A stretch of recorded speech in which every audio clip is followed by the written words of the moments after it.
Alors, je commence le shiur, messieurs.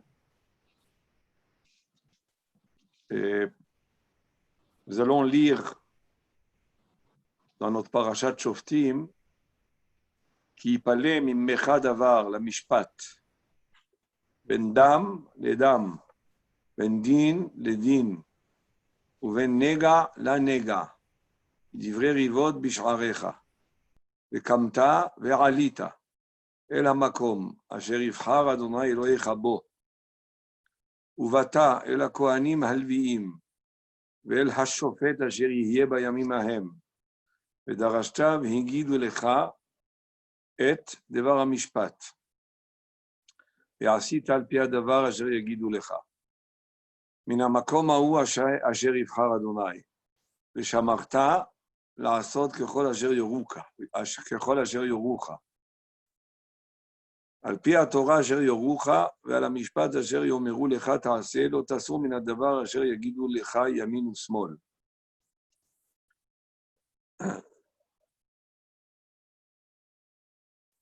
La Torah nous enseigne que dans le cas où il y aurait une analyse à faire et une décision à prendre au niveau halachique et qui dépasse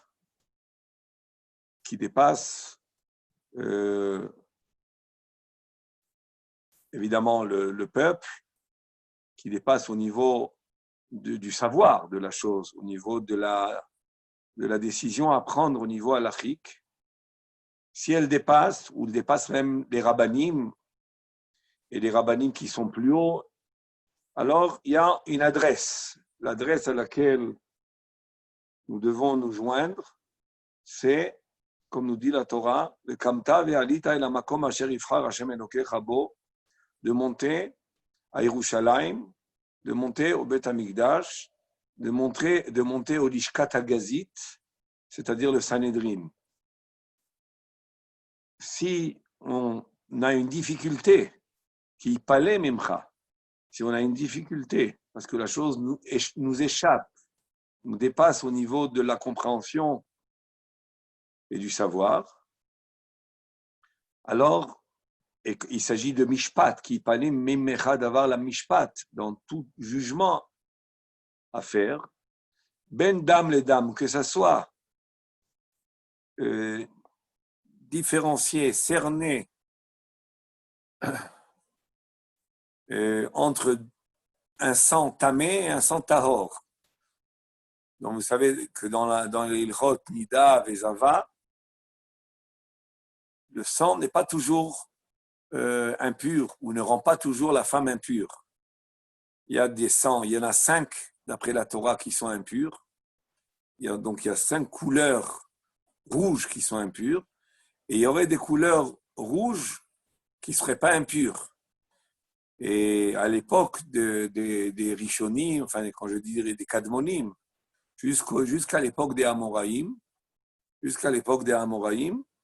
les Chachamim avaient le pouvoir et la capacité de distinguer les sangs Tmeim et Théorim, c'est-à-dire de distinguer toutes sortes de nuances rouges. Il y a des rouges permis et des rouges interdits.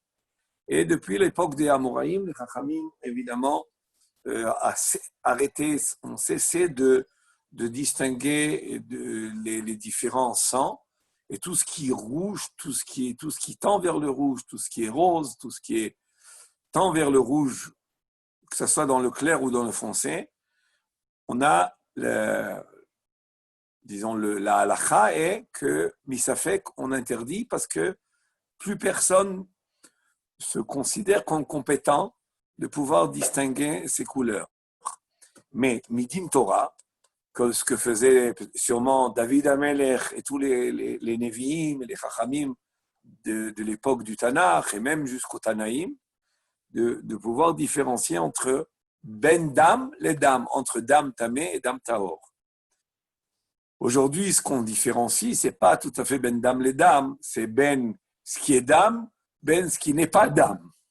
C'est ce que les rabbanim aujourd'hui, quand ils s'occupent des marot, ils font pas ben dam les dames, ils font ben dam les enodam.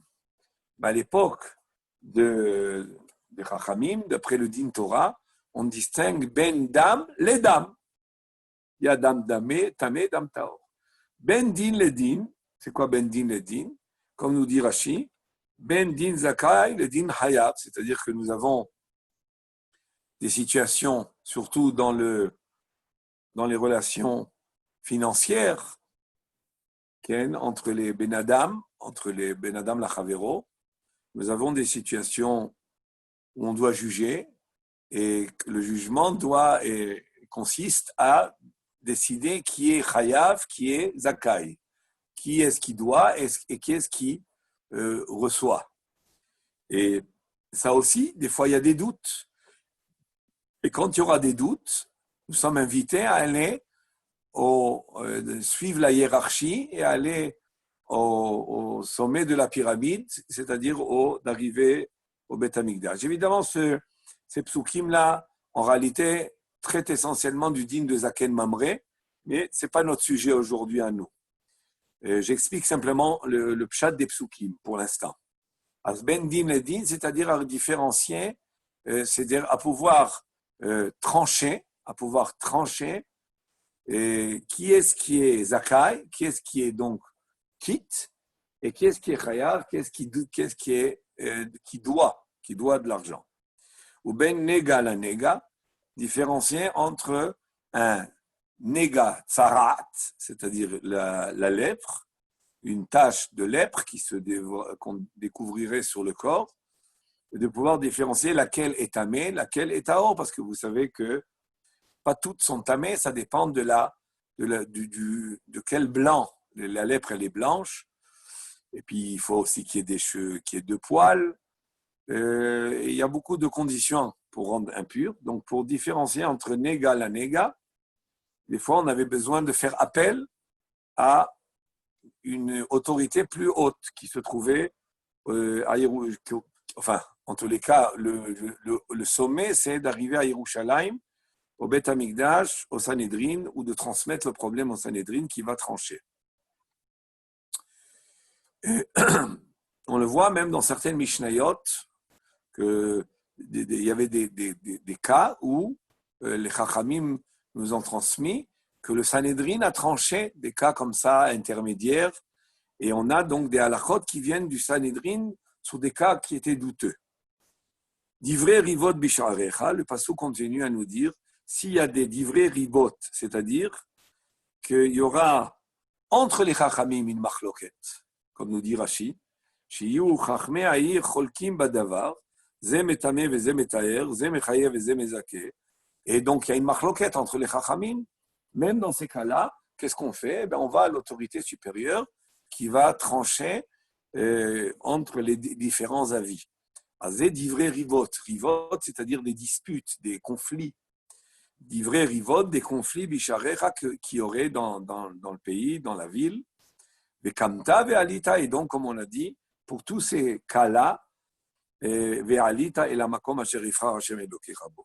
Entre parenthèses, mais ça, c'est aussi une petite introduction à la suite du Shem Ishmuel, c'est que c'est une des sources les plus importantes et plus, j'aurais dit, explicites de la Torah sur le fait que Akadosh Baruch Hu a confié les décisions des dînes, de tout ce qui est la Torah aux Chachamim.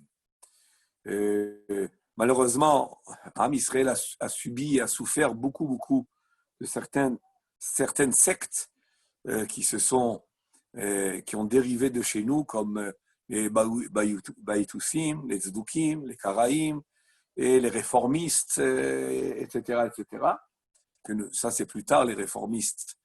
Mais c'est tous une sorte de revendication, une sorte de remise en question du pouvoir de Chachamim de trancher. Alors que là, la Torah nous le dit clairement.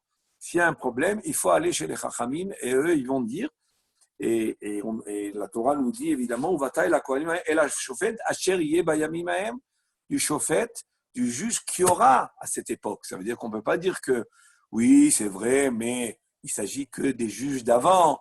Mais non, à chaque époque a ses juges. Chaque époque a ses juges et il faut les écouter. Et les Tamidei Rachamim de toutes les époques qui sont versés dans la Torah et qui eux ont tout l'héritage de ce qui a été transmis. Moshe Kibel Torah Misinaï ou Mesara al Yoshua, Yoshua al Iskenim, Iskenim, Nevi'im, Nevi'im, Anshe Knesset Agdola, ואנשי כנסת הגדולה, שמעון הצדיק היה משערי כנסת הגדולה. Il y a une suite de transmission. Et cette transmission, elle arrive jusqu'au Tanaïm et Amoraïm. Et après ça, il y a une suite naturelle des Gaonim, des Saboraïm et des Gaonim, et une suite des Rishonim, et tous les Chachamim qui connaissaient parfaitement tout ce qui a été transmis depuis Moshe Rabbeinu, et dans tous les détails. C'est eux les Chachamim qui rentrent dans la catégorie et la chauffette, et pas celui qui va prendre un petit chumash et faire des petites interprétations. Les choses sont très très fondées. Entre autres, je vais quand même rappeler que hier soir, nous a quitté, a été enterré un des grands Chachamim illustres de Yerushalayim, que j'ai eu le mérite d'apprendre chez lui. Jusqu'à pas très longtemps, je lui posais des questions. C'est Rav Zalman Nechemia Goldberg, Zatzal, qui est décédé hier à 89 ans et qui a, on peut dire, été Marbitz Torah après avoir connu toute la Torah, et la Torah en long et en large, c'est-à-dire le Shas et Arba Chelkei Shulchan Aruch. Les shiurim qu'on entendait de lui, c'était des shiurim d'analyse halachique, mais très, très, très, très, très compétentes, très profondes, très riches, très, très, très analytiques. Et il enseignait la Torah partout, à toutes sortes de yeshivot et à toutes sortes de tzibour, de groupes de personnes, ce qui a fait qu'il a mérité hier une levaya où tous les juifs et toutes les sortes de juifs qui voulaient être connaissants à la Torah qu'il a enseignée pendant des années nombreuses, ses connaissances en Torah étaient que là où il arrivait, il pouvait demander, il arrivait sans savoir qu'est-ce qu'ils étudiaient à la yeshiva, il arrivait à la yeshiva, qu'est-ce que vous étudiez? Ah, vous étudiez ça? Allez, tout de suite, il débitait des sujets qu'il développait avec tout le pile-poule et tout l'analyse qui est propre au grand Tamidei Rachamim, un grand Tamid Racham de Yerushalayim, et qui était admis par tout le monde, et lui, il admettait tout le monde. Et c'est pour cela que hier, la Levaya était d'une grande reconnaissance très, très générale et à rappeler que c'était le Khatan, donc le gendre de Rav Shlomo Zalman Auerbach, qui est connu, évidemment, Rav Shlomo Zalman Auerbach, et lui, c'était son Khatan, qui était d'origine de famille Chabad, mais il est resté attaché à une certaine Masoret Chabad, tout en étant rentré dans les cercles lituaniens de Yerushalayim. Et il était aussi, pendant plusieurs années, Av Beddin au Beddin Arabani à Yerushalayim. Et pendant, je ne sais pas combien, 45 ans, il était en réalité officiellement le Rosh Yeshiva de Machon Lev. Il était Rosh Kolel, il enseignait partout. Et tout le monde l'appelait pour donner des shiurim qui étaient vraiment magnifiques. Alors je ferme la parenthèse et je voulais simplement faire part de la grandeur et de la dimension de ce grand Talmid Chacham que j'ai mérité d'apprendre depuis mon jeune âge, d'entendre ses shiurim, et après ça, continuer à regarder contact par des questions particulières que j'avais, que j'allais le revoir, ou je l'appelais au téléphone. אז זכר צדיק לברכה, שתהיה נשמתו צרורה בצרור החיים, והתפלל על עם ישראל שהוא כל כך אהב וכל כך אהבו אותו, puisque c'était un homme aussi que tout son comportement, il était très, très, très modeste et discret, et tout en étant du Talmid Chacham, qui était d'une dimension qui était presque, enfin, qui était bien, bien au-delà de beaucoup d'autres. Je reviens maintenant donc à l'importance d'écouter les Talmidei Chachamim et de recevoir d'eux. C'est de la Torah. On voit, la Torah nous a enseigné ici que la Torah, elle a des maîtres. Elle a des maîtres. Et il faut. Et les maîtres, c'est les maîtres de chaque génération qui, évidemment, vont continuer leur enseignement à partir des enseignements des précédents. Et ça, c'est quelque chose de tellement, tellement fondamental. La emunat hachamim et le bitul, le da'atam, comme on le voit dans plusieurs mekorot de Chazal. Alors, je reviens maintenant au Shem Shmuel. Le Shem Shmuel nous dit qui parlait mimechad davar la mishpat ben dam le dam ben din le din ben nega la nega divrei rivot bisharecha vekamta ve'alita belikutei Torah mais Arizal. Il nous ramène à l'écouter Torah de Arizal sur notre paracha. L'écouter Torah, c'est toutes sortes de sodotes qui sont ponctuelles sur les parachiotes, sur certains psukim, sur certains inyanim des parachiotes. Et là, le Arizal, par rapport à ce pasouk-là, il ramène, il fait un remez. Belikutei Torah, mais Arizal mefaresh ha'inyan derech remez ala churban. Il voit dans ce pasouk-là une allusion aux raisons du churban, Bet Hamikdash. La Sibaï et le Arizal insiste sur le fait que la raison de la résurrection Bet Hamikdash, c'est ce que dit le pasouk divrei rivot bisharecha.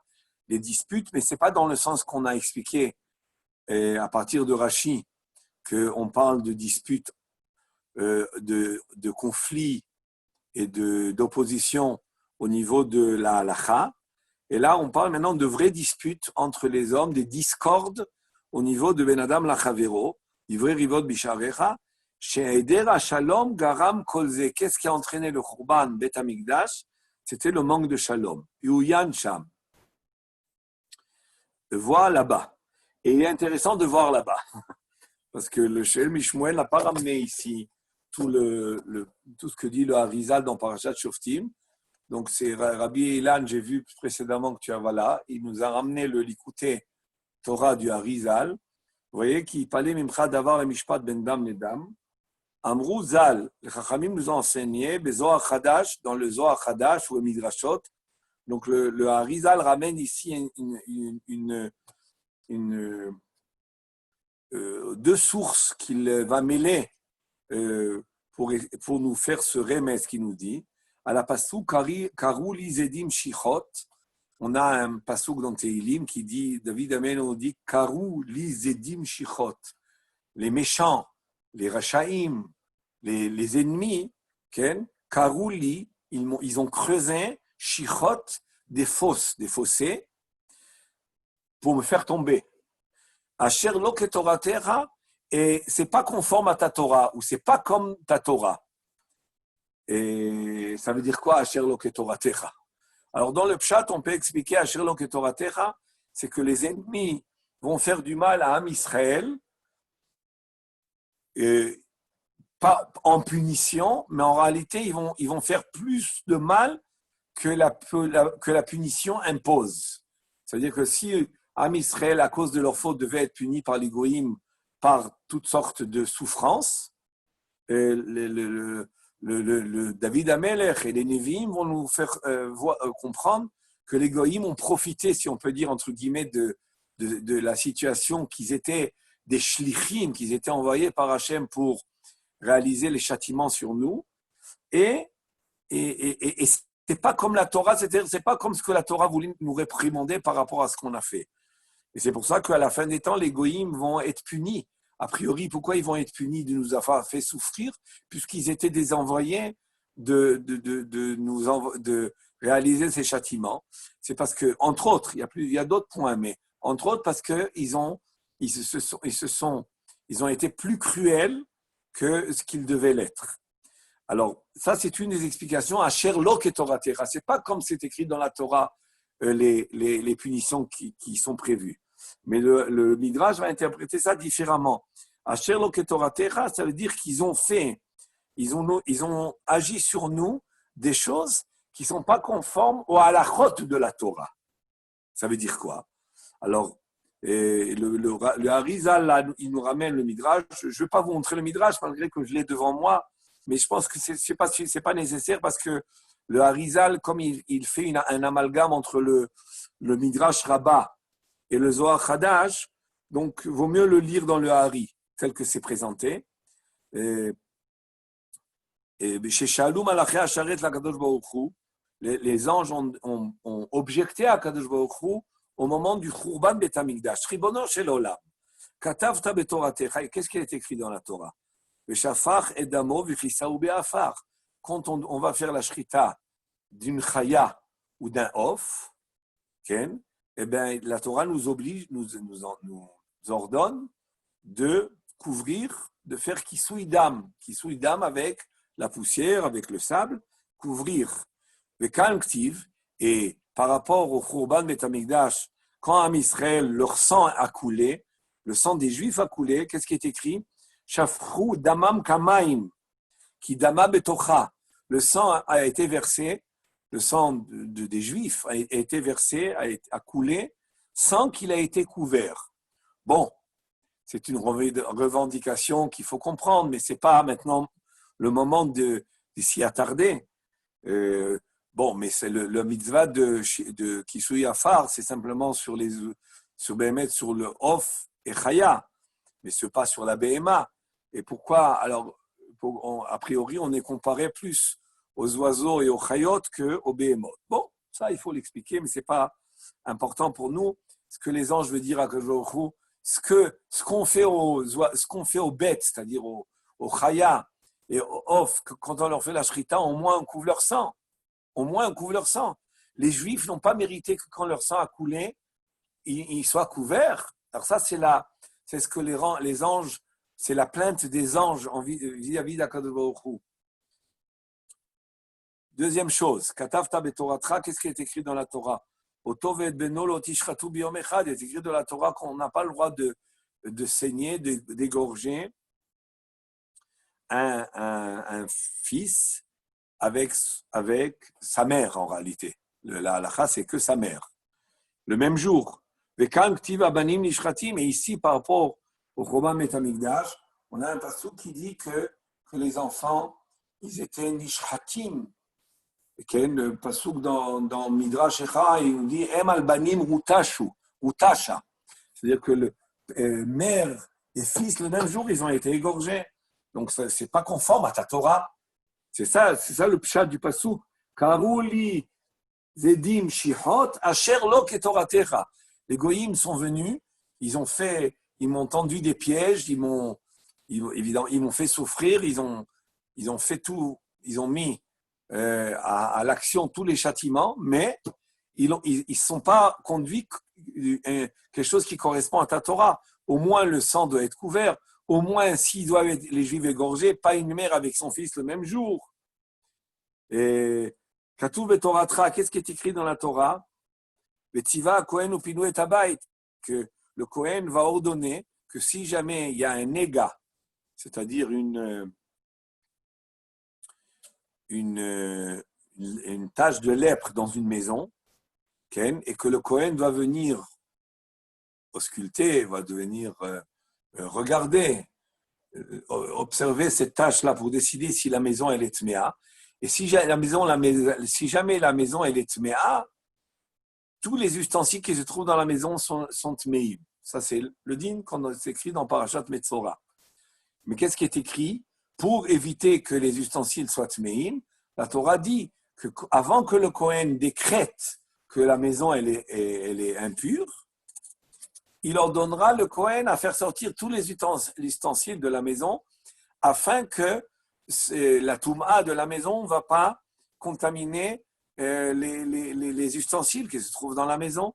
Donc on voit que c'est ce que les Chachamim ils ont appris de là, que la Torah has al mamonam shel Israël, que la Torah elle fait attention à notre argent. On va pas rendre la maison tamée et rendre ainsi tous les ustensiles de la maison tamée. Alors qu'est-ce qu'on fait? On sort tous les ustensiles de la maison et comme les Chachamim nous ont enseigné, de quoi il s'agit? De clés cheres, essentiellement.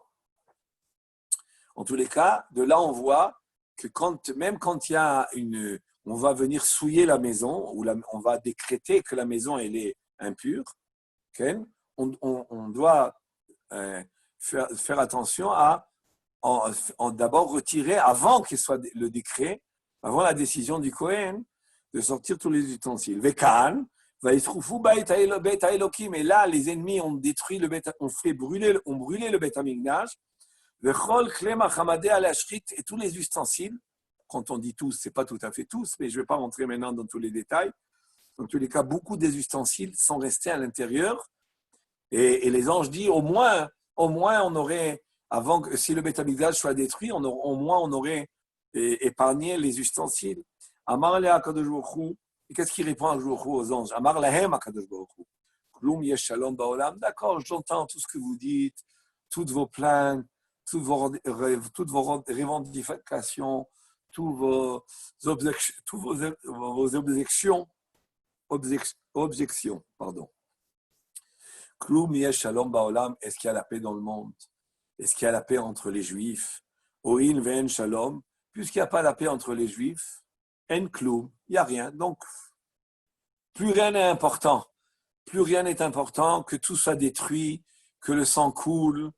C'est une réponse qui est étonnante et qui mérite d'être étudiée. Mais ça, il faudrait l'étudier à l'époque des Shlosh Tashavuot. J'espère que l'année prochaine, on n'en aura pas. Alors, le Harizal, il dit que tout ce midrash-là, il est sous-entendu dans notre paracha. Qui parlait mimcha d'avar la mishpat ben dam le dam. S'il y a quelque chose qui échappe à la justice entre deux sangs, c'est quoi entre deux sangs? Haïnu, le shafar et damo, quelle serait la raison du Chorban Beth Amikdash? En tous les cas, quel serait le châtiment? Alors il nous dit qu'il parlait mimcha d'avar la mishpat. Si tu t'étonnes, si on s'étonne, comment ça se fait que il y a pas on différencie pas les sangs? Ça veut dire quoi on différencie les sangs? Ça veut dire que le sang des Juifs ne va pas, on ne comprend pas pourquoi Akadosh Baruch Hu ne va pas, disons, pourquoi les ennemis vont pas se comporter avec le sang des Juifs comme on doit se comporter dans Kisui Adam. Qui parlait la mishpat ben dam le dan. Si tu comprends pas la justice divine du Churban Beth Amikdash en ce qui concerne le sang, c'est-à-dire le sang, et tu comprends pas quelle est la différence entre ce sang-là et le sang des animaux, et la réponse, et le sang par exemple des Ov Vechaya, et la réponse, elle va suivre.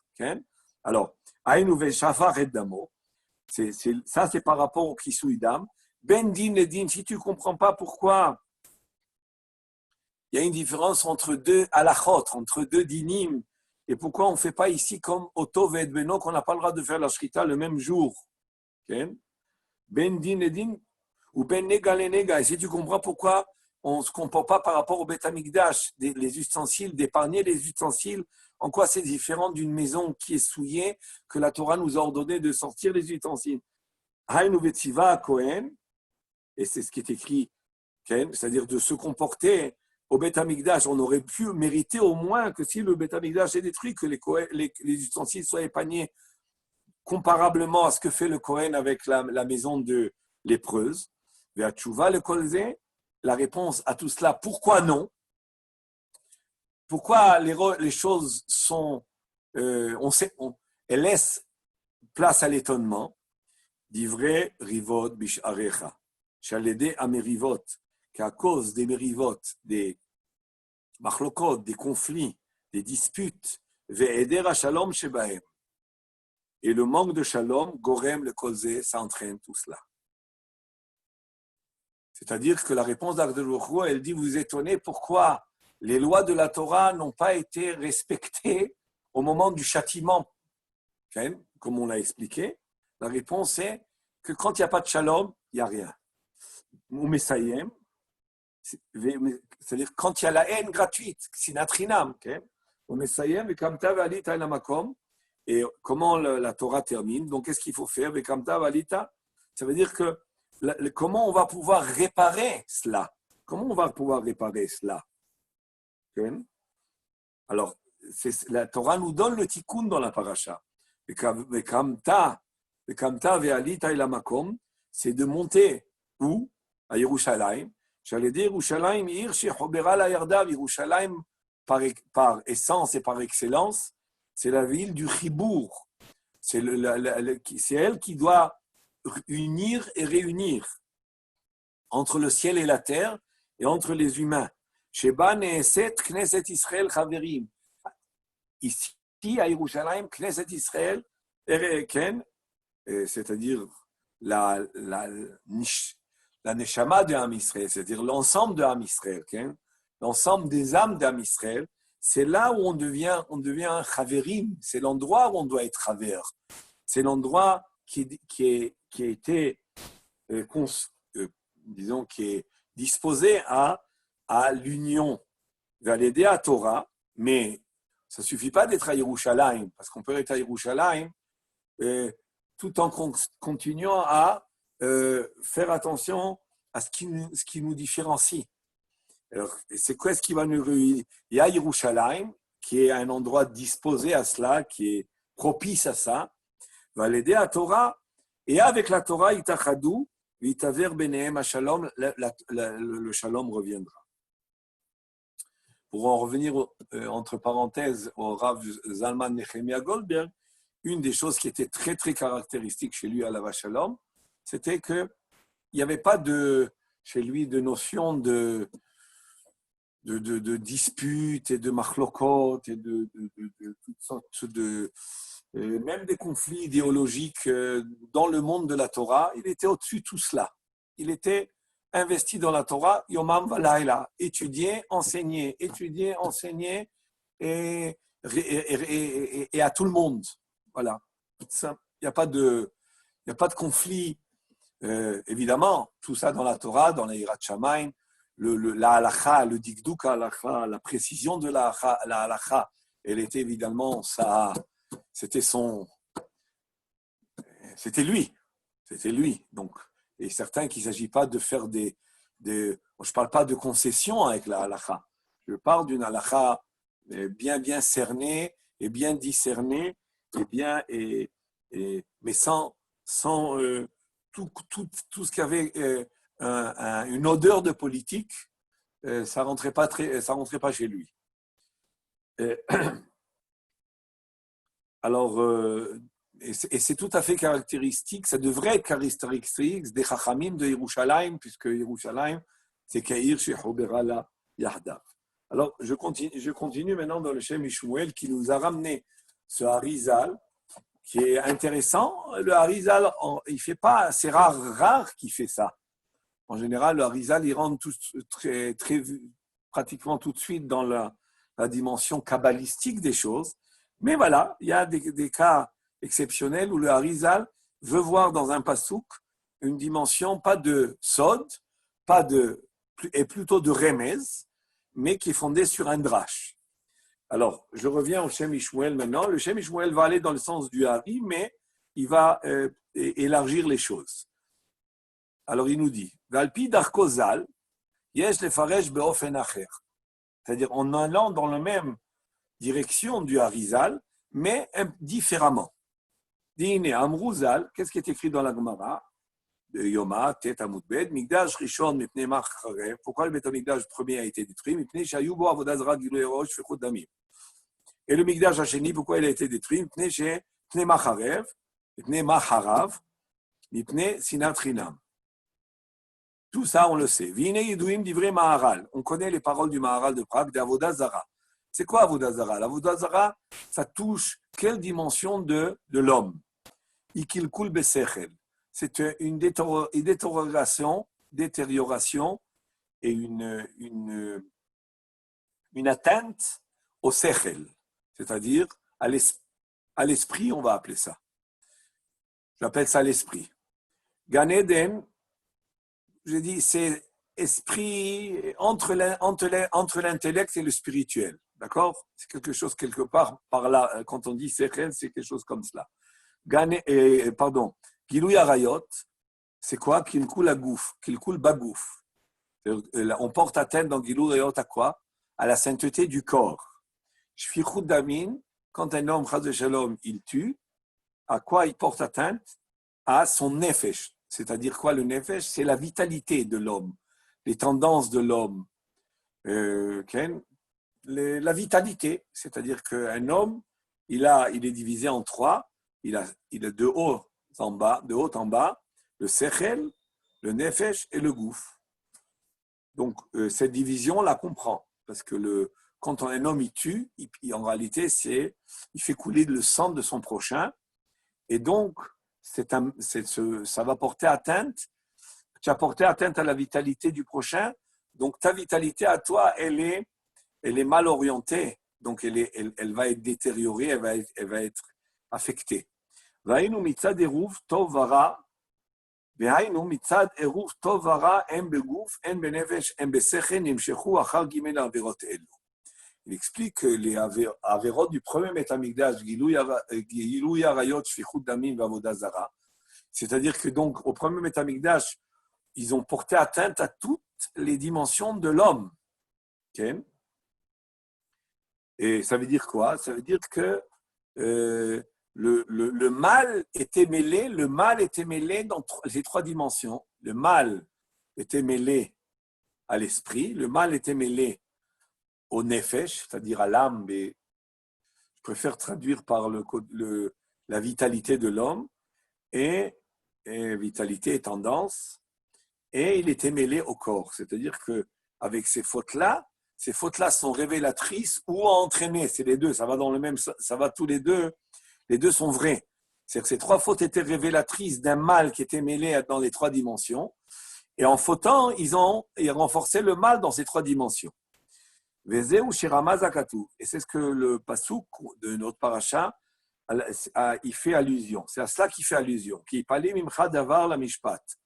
S'il y a quelque chose qui te dépasse dans le mishpat, ben dam le dam, qui est dam ou nefesh. C'est-à-dire que s'il y a quelque chose qui t'échappe, okay, ça c'est le mot qui palait, mais en réalité qui t'échappe, ça veut dire que on va voir ce qu'il va expliquer par la suite, comment interpréter le passou qui palait, comment expliquer les mots qui palait. Mais en tous les cas, ce qu'il veut dire, c'est que le ben dam les dam, c'est en réalité pas comme on a appris du Midrash, qu'on parle maintenant de Kisui Adam, vous vous rappelez le Midrash tel que le Harizal aura, il veut plutôt faire allusion que le Dam ici, c'est une allusion aux raisons du Khurban, aux raisons du Khurban, qui sont le mal qui s'est mêlé au niveau du Nefesh. Qui est Adam ou un Nefesh. Ben din le din, c'est quoi Ben din le din? Le din, c'est-à-dire entre loi et loi, c'est le sechel, c'est la dimension sechel. Le Oualpi, chez Yigit Kvot Kocho Avi, comme il disait mon père le Avinézer, qu'il est Akir Ben Issour les Éther, qui pour différencier entre ce qui est quelque chose qui est interdit et permis, ou Ben Tamel et Taor, entre ce qui est quelque chose qui est impur et pur, et Nenu Kolkar Revuta. Ce n'est pas un aussi grand chidouche de le faire dans la mesure où on a les règles de la Torah. À partir du moment où les choses sont définies dans la Torah, donc ça nécessite une certaine spécialité et compétence de le faire, mais pas si grande que ça. Que le Kohen puisse arriver à définir, ou le Talmid Chacham, que ça c'est une lèpre ou pas, ou qu'on peut différencier entre un sang et un sang, c'est vrai qu'il faut avoir une compétence. Mais cette compétence, elle n'est pas aussi grande que celle qui nécessite mais de pouvoir discerner à qui appartient l'argent. Il y a un conflit entre deux, il faut décider à qui appartient l'argent. Et c'est Shneem, parce qu'en réalité, là, il n'y a pas quelque chose qui est tamé, qui est taor en réalité. L'argent, il peut appartenir à l'un ou à l'autre. Il n'y a pas quelque chose, on peut dire, d'intrinsèque qui fait que ça c'est chayav et ça, c'est zakai. Tout va dépendre de l'analyse de la situation. Tout va dépendre aussi des arguments qui sont dits par les Baalei Dinim. Et la reine, les enitzrech et chokhma etera, c'est pour cela que pour les dîners mamonot, qui sont din les din, et le din les din, c'est le sechel, c'est la dimension sechel, on a besoin d'une chokhma d'etera, une plus grande chokhma. C'est pour ça que quand Shlomo HaMelech, il a voulu siéger et faire la justice, il a demandé à Akjouchou, il a eu une tfila très particulière, et que Akjouchou a beaucoup aimé cette demande de Shlomo HaMelech, qui chokhmat Elohim kirbo lazot mishpat, c'est-à-dire la Torah va nous dire que Shlomo HaMelech, Akjouchou a agréé sa demande, et que Bémet, il a mérité d'avoir la sagesse dans son cœur. La sot mishpat, c'est quoi la sot mishpat? C'est surtout juger des cas juridiques, la juridiction réellement, c'est-à-dire tout ce qui tourne, surtout les dîners mamonot, les nézikines, etc., etc. Peut-être des fois même certains dîners nefashot. Et Bémet, la Gemara, la Mishnah dans Masechet Baba Batra, je vais renforcer ce que dit le ancien Shmuel, en vous rappelant ce que la Masechet Baba Batra termine en nous disant que Amar Rabbi Ishmael, un homme qui veut arriver à la sagesse de la Torah, à la compréhension de la Torah, il y a Asok Bedine Mamonot, qu'il étudie les dîners mamonot. Comme on le fait d'émettre aujourd'hui chez les enfants. Très vite, quand ils commencent la Gemara, on commence avec les babot. Baba Metzia, Baba Kama, Baba Batra, Sanhedrin, Makot, et ces masertot-là, qui sont dîners mamonot, c'est pas Stam qu'on les fait. Et c'est parce que réellement, elles ouvrent l'esprit. Pourquoi elles ouvrent l'esprit, nous explique le Shem Shmuel, parce que déterminer qui est Chayav et qui est Zakai, c'est pas quelque chose d'aussi catégorique et d'aussi flagrant et d'aussi déterminé à la base par la Torah. Parce qu'il y a toutes sortes de situations intermédiaires, ça dépend tellement des arguments et des situations. C'est très complexe au niveau de tout ce qui est situation et arguments qui peuvent être dits. C'est pour cela que ça demande une chokhma beaucoup plus grande.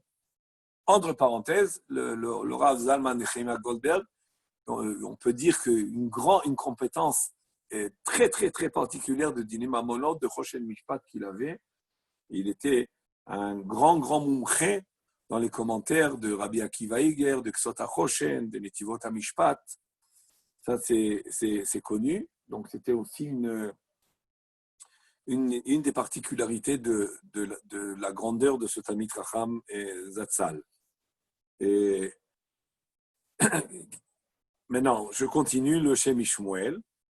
Il nous a expliqué, donc, il nous a dit qu'en réalité, le mal qui est mêlé à l'esprit, le mal qui est mêlé à la vitalité, et le mal qui est mêlé au corps, ils sont sous-entendus dans la paracha, dans qui parlait Mincha Davar, la Mishpat, Ben Dam le Dam, Ben Din le Din, Ben Nega le Nega.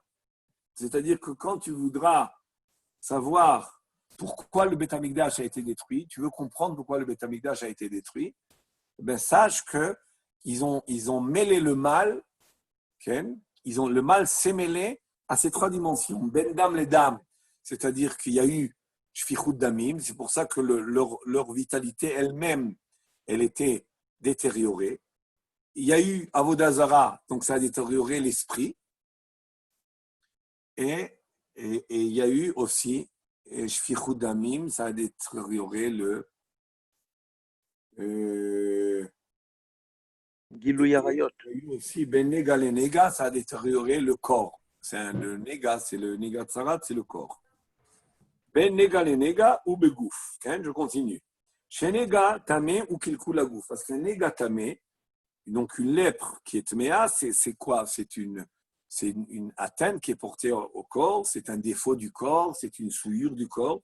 Ou mitzad et rouvo tov vera, chez niflam ya adam le avdil zelazé. Alors là, maintenant, il nous explique plus, il veut nous expliquer plus pourquoi ça figure dans la Torah sous la forme de ki palem imcha davar. Quel est le remède de ki palem imcha davar? Alors, il veut dire qu'en réalité, quand un homme il mêle le mal à ces trois dimensions, et s'il n'arrive pas à cerner où est le mal qu'il a en lui, c'est ça la vraie tchouva. Aujourd'hui, c'est Rosh Chodesh Elul.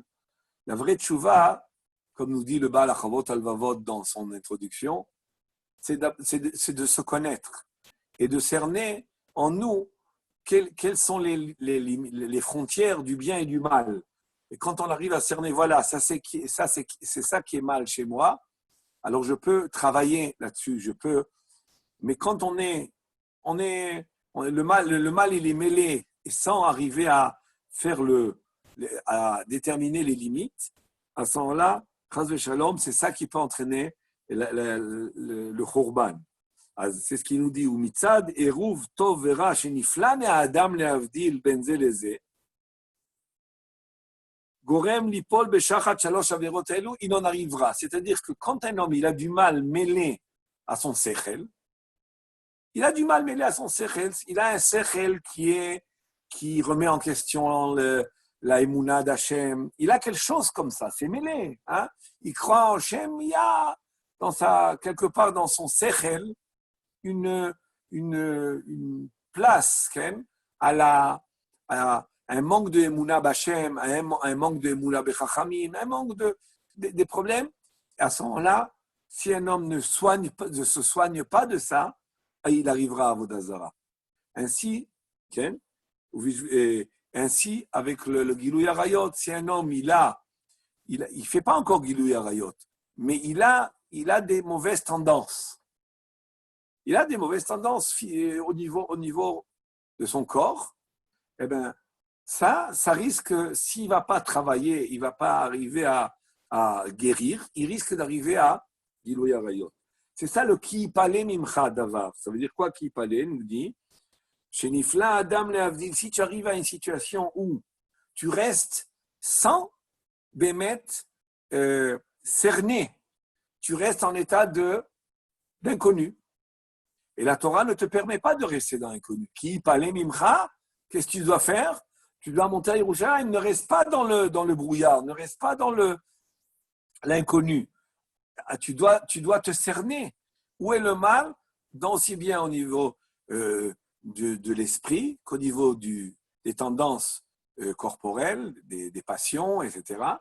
Et aussi bien au niveau du nefesh. Le nefesh, dans le nefesh, il y a beaucoup de choses. Il y a des choses qui touchent beaucoup l'orgueil et le kaas et la cruauté. Et tout ça, ça peut ramener, et la jalousie, il y a et ça touche un petit peu le côté comme ça de la vitalité de l'homme qui peut m'emmener chas v'shalom à shfichut damim. Donc, ce qui veut dire, en réalité, le Shem Ishmuel, c'est que le Khurban, il arrive quand il y a eu ces avérotes. Mais ces avérotes elles-mêmes, comment elles sont venues? Alors, il nous dit, elles sont venues parce que étaient mêlées à toutes les trois dimensions de l'homme, que le mal, et le mal s'est installé, et avec le temps, il t'a entraîné à ses fautes. Donc, il faut, avant qu'un homme il arrive à fauter, qu'il arrive à bien soigner le mal qui est dissimulé et qui est caché dans toutes les trois dimensions. Je continue. ומצד עירוב טוב ורע שנפלא מהאדם להבדיל בין זה לזה, גורם ליפול בשחת 3 עבירות אלו, il va tomber dans ces 3 עבירות. ובשביל זה חרב בית ראשון, à cause de ça, le בית המקדש, le premier a été détruit. והוסיף לאמור, et le pasouk nous dit, à part cela, livré rivot bisharecha. Alors il va un peu dans le sens du Harizal, là où il remet, plus que, c'est-à-dire là il est fidèle au Harizal, et la Torah nous dit, à part qui parlait mendam ledam nega, livré rivot bisharecha, ça concerne le deuxième Beit Hamikdash qui est détruit à cause de quoi? À cause des disputes, c'est-à-dire à cause de Sinat Rinam. Ou Riv ou Matzah. Riv ou Matzah, c'est donc la dispute. Riv ou Matzah, Sinat Rinam, chez Bishvila, Charav Bait Sheni, qu'à cause d'elle, le Beit Hamikdash a été détruit, c'est-à-dire le deuxième. Alors, de la même manière qu'au niveau de l'ensemble d'Am Israël, les choses ont eu lieu à cause de ça. Okay. Alors, il est très facile d'en faire l'application sur chacun de nous au niveau individuel.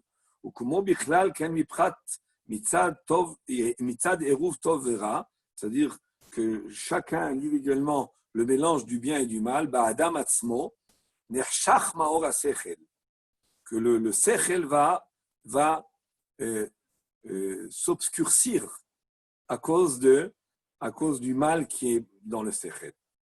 Les da ou la skill, et ça va entraîner cet obscurcissement du mal qui est mis dans le sechel, va entraîner les da ou la skill, et ça va entraîner quoi? Qui ne saura pas.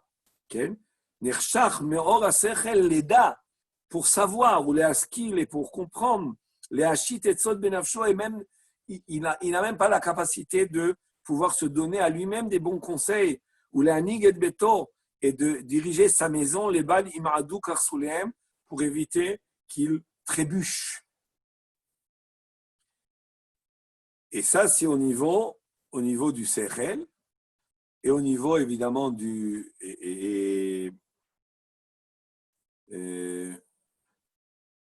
Vatikul lezé.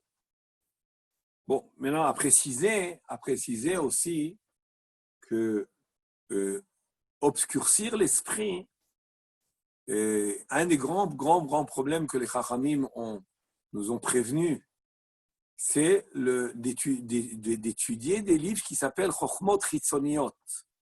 C'est-à-dire les Chochmot Chitzoniot, c'est des Chochmot, surtout les Chochmot qui traitent certaines philosophies et à plus forte raison certaines théologies, ou toutes sortes de conceptions qui ne sont pas des conceptions de sciences exactes.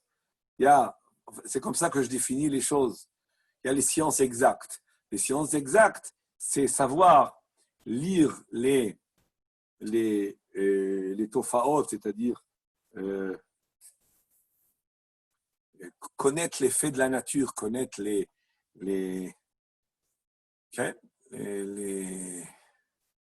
tofaot. Comment on dirait en français tofaot? Les conséquences. Non, pas les conséquences, c'est totsaot, conséquences. Ah. Tofaot, c'est les faits de la nature, non, il y a un autre mot, non, il ne vient pas. Phénomènes. Hein? Les phénomènes. Oui, peut-être les phénomènes. Arriver à connaître la nature, à l'observer, la contempler et définir avec tout ce qui est cause et effet et d'une manière exacte dans tous les domaines pratiquement de la science. Ça, c'est quelque chose qu'on peut dire qu'il ne sait pas. Bon, il y a beaucoup d'avis sur ces choses-là, mais je donne un avis relativement admis. On ne peut pas appeler ça Chochmot Chitzoniot, puisque c'est la nature qu'Akadosh a créée, que je veux simplement définir et savoir comment elle fonctionne, comment les choses. Mais quand il s'agit de sagesse qui sont de sagesse, c'est pas des sagesses, quand il s'agit de Chochmot qui sont des Chochmot qui dépendent de certaines analogies, de certaines qui dépendent de comparaisons, d'hypothèses, toutes sortes. Alors là, ça devient un sourd, surtout quand ça peut toucher le mode de pensée, quand ça peut toucher la émouna, quand ça peut toucher le mode de vie. Et elles sont nombreuses aujourd'hui. Et il y a certaines qui sont entre les deux, qui sont entre l'exact et l'hypothétique. Cela, il faut faire attention, il faut se méfier. Comme par exemple la psychanalyse. Ce n'est pas une science exacte, mais il y a un côté exact aussi là-dedans, puisque c'est fondé sur des expériences. Il faut faire très attention à tout ça. Les sciences exactes, c'est des sciences qui sont, on les appelle même pures, parce qu'elles sont, je lis ce qu'il y a dans la nature et un objet il tombe, donc j'ai défini qu'il y a il y a la pesanteur, je vais définir les forces, je vais définir tout ce qui est, même les choses qu'on ne voit pas, ça peut être au niveau microscopique, ça fait partie encore de la science exacte.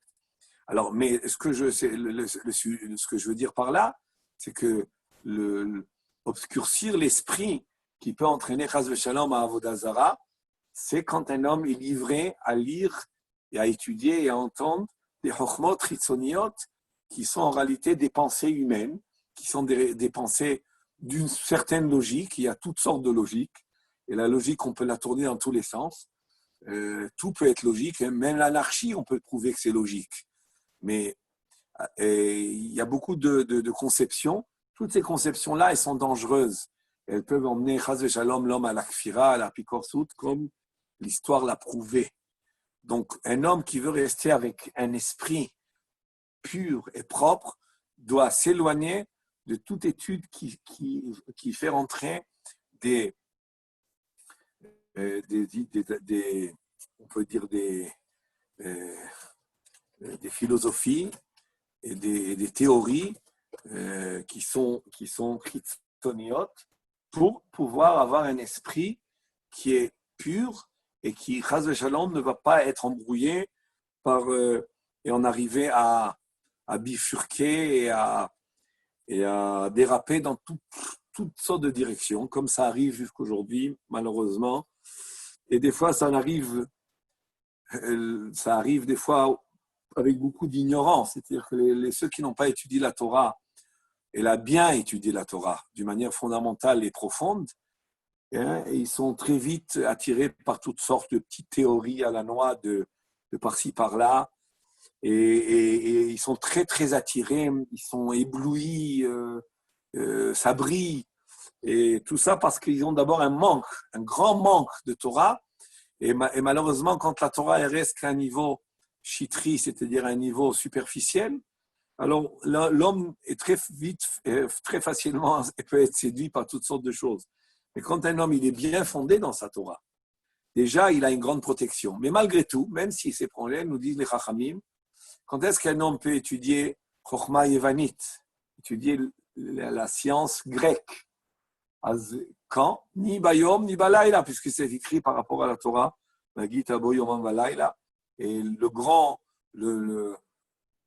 l'hellénisme et tout ce qui était la philosophie helléniste et grecque de l'époque, qui aujourd'hui, on est encore alimenté par elle, pas alimenté, c'est-à-dire le monde occidental au moins est alimenté par elle, ça a été une grande raison de dérapage terrible, qui a entraîné des millions de juifs qu'aujourd'hui de perdre leur identité juive.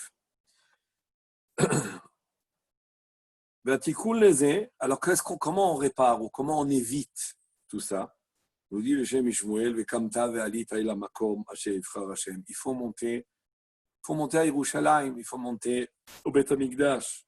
Ou Beth Amikdash.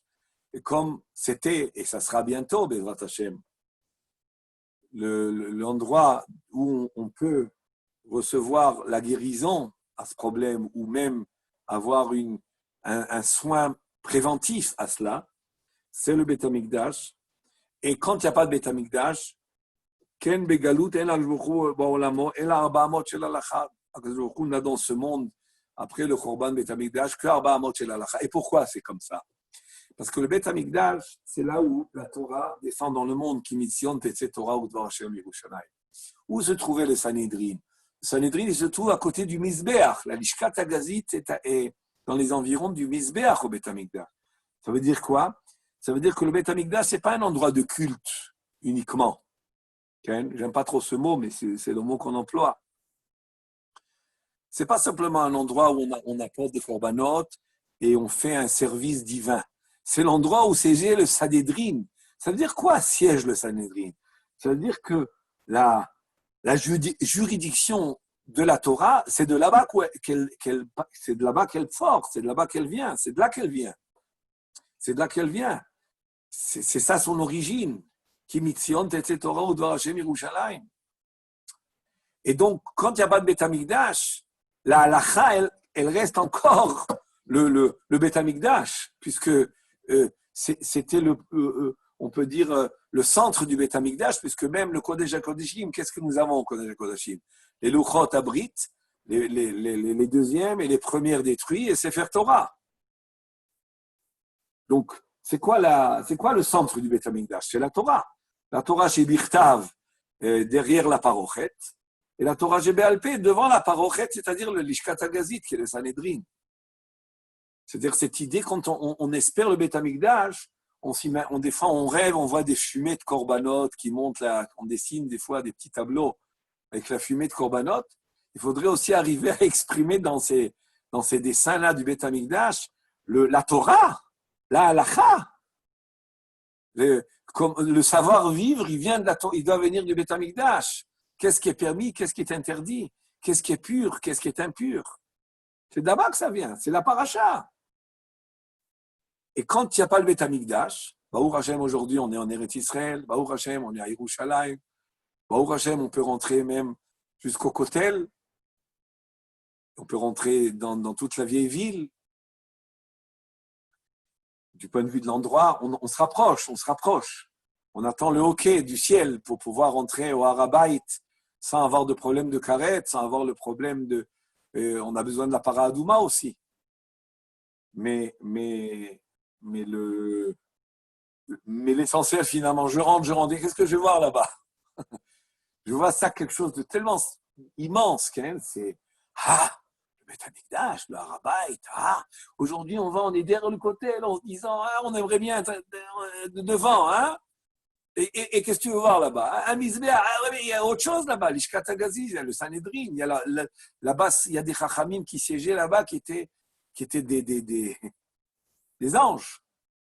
Et de va sortir là le savoir-vivre juif. Et comment à l'époque, de la même manière à l'époque, il fallait venir chez le Kohen pour recevoir, si on avait des doutes, si on avait des conflits au niveau halakha, s'il y avait toutes sortes de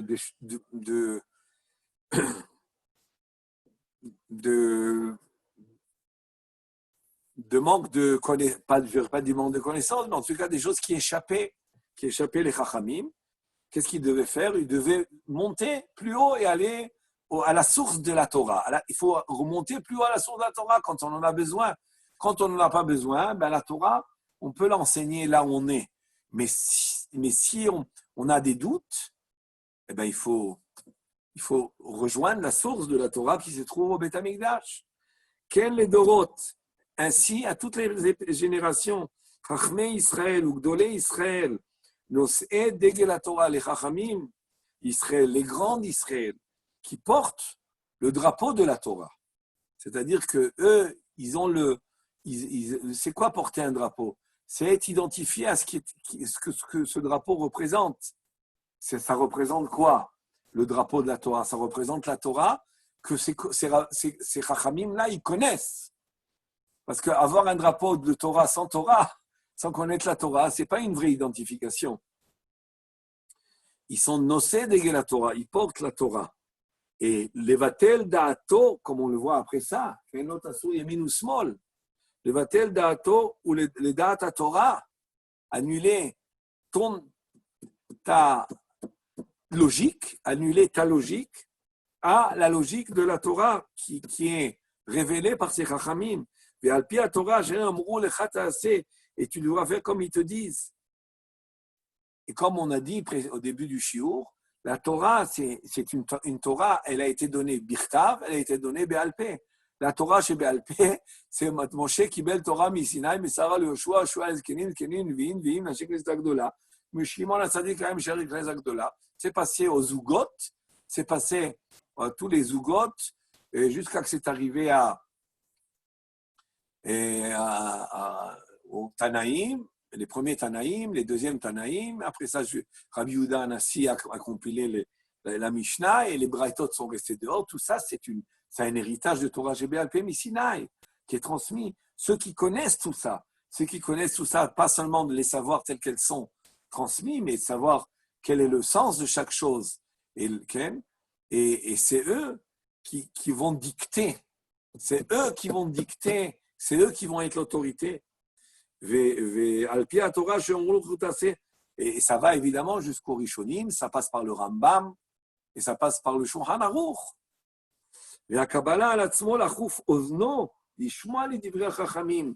Et tu dois prendre sur toi, non seulement, c'est-à-dire tu dois prendre sur toi d'accepter ce qu'ils te disent et la de te soumettre.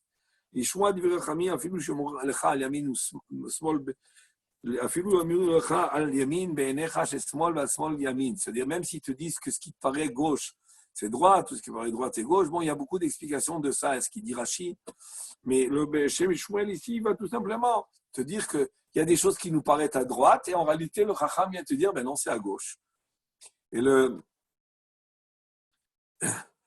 il y avait une question, je l'ai déjà peut-être ramené ça, qu'on avait posée au Chazon Ish, une question qui est très très difficile quand il y avait les premières guerres en Eretz Israël et qu'il fallait envoyer des soldats en Milouim, pour faire des fois des guerres et ne pas, Chaz v'Shalom, Hashem Yishpor, ne pas revenir. Alors, à qui on va préférer d'aller sur le front? Et qui va aller en Milouim? Je parle de envoyer des jeunes soldats qui ne sont pas mariés, qui sont jeunes, et s'ils tombent, au moins ils n'auront pas laissé une veuve et des orphelins. Ou vaut mieux envoyer un homme marié qui a une femme et des enfants. Et la question qu'on a posée au Chazon Ish. Alors, beaucoup auraient pensé que non, un homme, il est marié, il a des enfants. Ouais. On ne va pas le mettre en danger de laisser une femme et des veuves et des enfants orphelins. Hashem Ishmerenu v'yatzilenu. Et à la stupéfaction, à la surprise, la réponse du Chazon Ish était non. Au mieux envoyer un homme marié. Un homme marié, il a mis dans le monde des enfants. Il a une femme. Il a mis dans le monde des enfants. Il a, en quelque sorte, quand même, rempli une grande partie de sa fonction dans ce monde, de sa mission dans ce monde. Il y a une suite, alors que ce bachour-là, s'il ne revient pas, il n'a pas de suite.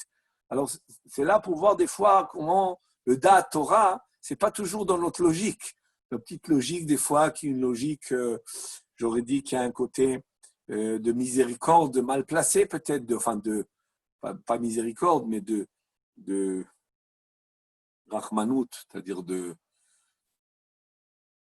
pas miséricorde, comme on dit, d'avoir de la pitié, une pitié mal placée.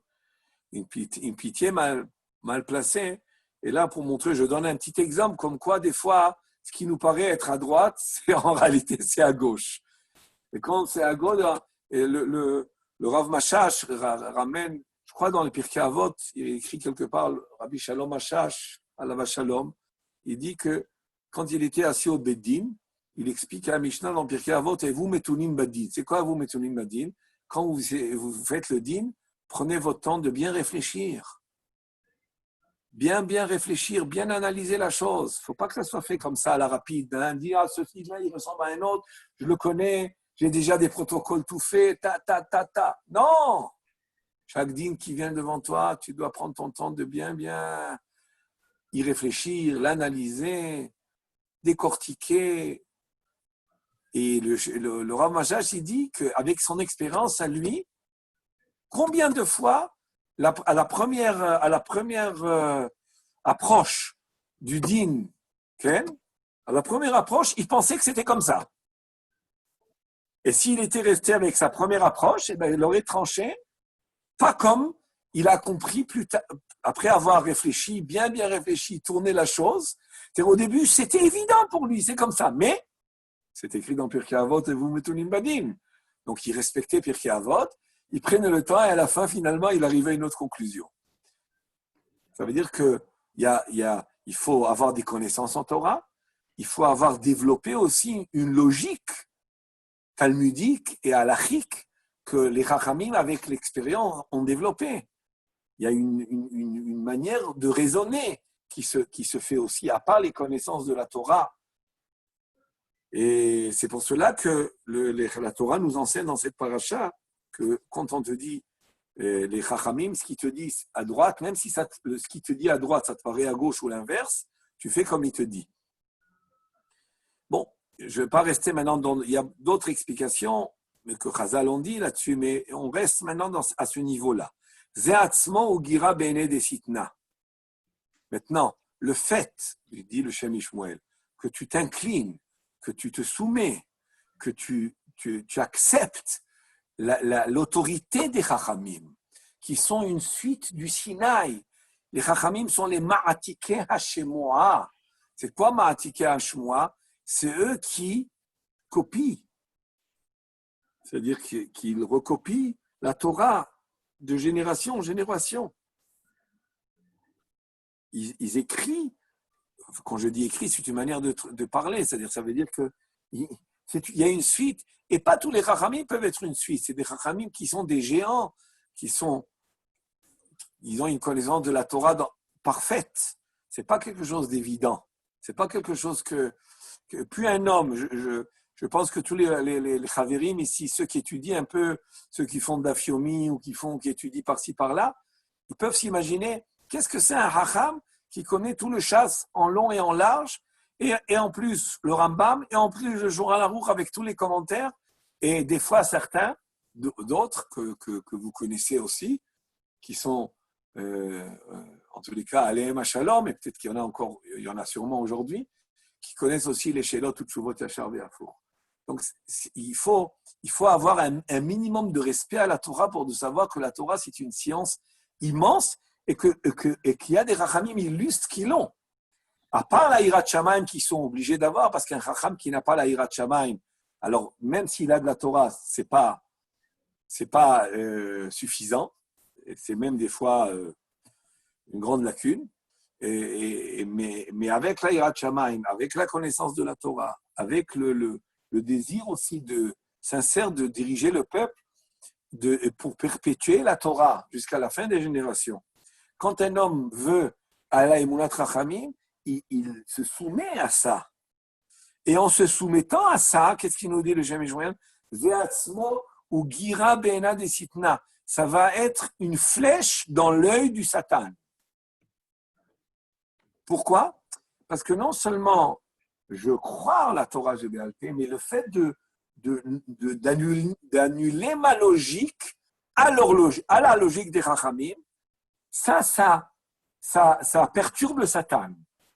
Ça perturbe qui kol ma'uto shel hatzad hara hi, parce que d'où vient le mal qui s'est mêlé à nous dans nos trois dimensions du sechel, du nefesh et du corps? En réalité, il vient d'où? Bitul hadat le da'at Torah. Le mal, il s'installe en nous. Tout ce mal qu'on a parlé au milieu du commentaire du Shem Ishmuel, tout ce mal qui s'installe en nous, en réalité, c'est un mal qui provient de manque de Torah. Et pas seulement du manque de Torah, mais un manque de Torah, c'est-à-dire un manque de fidélité et d'annulation de moi et de ma logique au da'at Torah. Qui kol ma'uto shel tzad hara ou eider bitul hadat le da'at Torah. C'est-à-dire que chacun de nous, une chose qu'il faut effacer de nous, a un côté, non, c'est moi qui décide ce que je veux. C'est moi qui fais comme je veux. Je fais comme je comprends. Laisse-moi avec tes choses, avec tes rabbanim, je fais comme je l'entends, comme je comprends. Ou quelqu'un m'a dit une fois, bon, je me moque pas en disant ça, mais simplement pour vous donner un exemple, il est venu, il avait une askara, il n'y avait pas minyan, et il a fait Kaddish. Il a dit, c'est pas grave, je fais Kaddish. Bon, on lui a dit, mais il faut minyan, il faut faire Kaddish. C'est pas grave, laisse-moi faire la religion comme je l'entends. Malheureusement, il y a un manque de connaissances, mais c'est un manque de connaissances qui est aussi des fois, qui a un côté, un manque, des fois à ce côté, hein, pas toujours, un côté d'accepter que la Torah, c'est une science qui des fois nous échappe et qu'il y a des chachamim qui la connaissent, et même chez les chachamim, il y a différents niveaux, évidemment. Et le fait d'accepter, de s'incliner, non seulement je reçois la Torah, mais la soumission elle-même, elle nettoie, elle me nettoie, elle nettoie mon sechel, elle nettoie mon nefesh, elle nettoie mon corps. L'uprinat ani emlor be'ashpalat tzadara, az memela enav lenochach yabitu, c'est-à-dire en inclinant, en soumettant le mal, en rabaissant le mal, az memela enav lenochach yabitu, à ce moment-là, qu'est-ce que ça va entraîner? Que toi, tu auras une vue plus claire de comment tu dois te comporter. Vezeh tikkun bichlal ou ifrat, et ce tikkun qui dit le Shem Shmuel, c'est dans l'ensemble et c'est aussi au niveau individuel. Et c'est pour cela que c'est écrit dans l'Ikouté Moharan et dans plusieurs endroits aussi, que l'étude du Shulchan Aruch, qui en réalité, on peut dire aujourd'hui, le Shulchan Aruch, c'est l'œuvre qui est centrale au niveau de la transmission de la halakha depuis Moshe Rabbeinu, à notre époque. Et étudier le Shulchan Aruch, où j'accepte, ça c'est permis, ça c'est interdit. Je l'étudie en soumettant ma volonté et ma logique. Okay? C'est un grand tikkun en lui-même, parce que là, il y a une acceptation en réalité du Da'at Torah. Étudier le Shulchan Aruch et l'accepter, c'est déjà une base d'acceptation du Da'at Torah qui se continue évidemment après avec tous les chachamim de chaque époque. Donc, je pense qu'on a appris ici quelque chose de très, très fondamental. Comment arriver à se nettoyer du mal. C'est certain qu'il faut faire tchouva. Mais des fois, on ne sait pas comment faire tchouva. Pour faire tchouva, des fois, il faut arriver à enlever toutes sortes d'écorces et de scories qu'on a dans toutes les dimensions de nous, qui sont en réalité, qui entravent et qui fait qu'on ne peut pas voir clair. On ne peut pas voir clair le émettre. On ne peut pas avoir un vrai conseil. On ne peut pas avoir un conseil. On veut des fois savoir quoi faire et on ne sait pas.